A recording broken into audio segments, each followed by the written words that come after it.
Prochain attrait de la Piazza San Marco, c'est la Campanile di San Marco. Qu'est-ce que ça veut dire, campanile? Ça veut dire campanile. Saviez-vous que campanile, c'est effectivement un mot français également?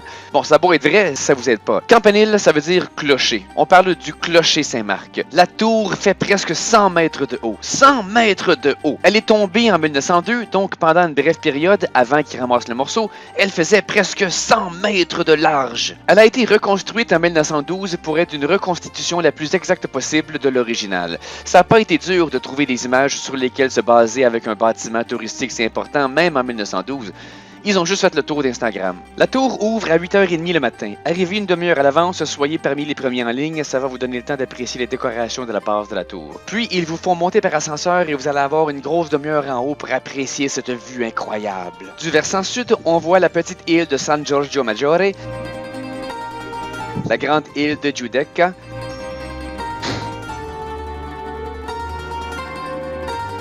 ici, l'embouchure du Grand Canal. Et là, la vaste étendue de la cité. Une machine à information touristique.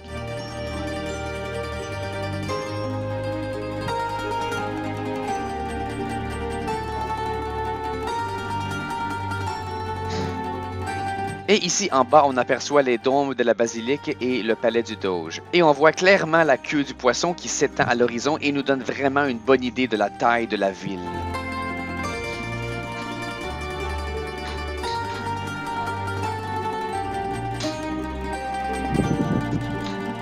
J'ai dit qu'en montant dans la tour dès l'ouverture à 8h30, vous allez avoir une bonne demi-heure pour apprécier la vue. C'est pas parce qu'il vous sacre en bas de la tour à 9h, pas du tout. C'est juste qu'à 9h, comme à toutes les heures, ceci se produit.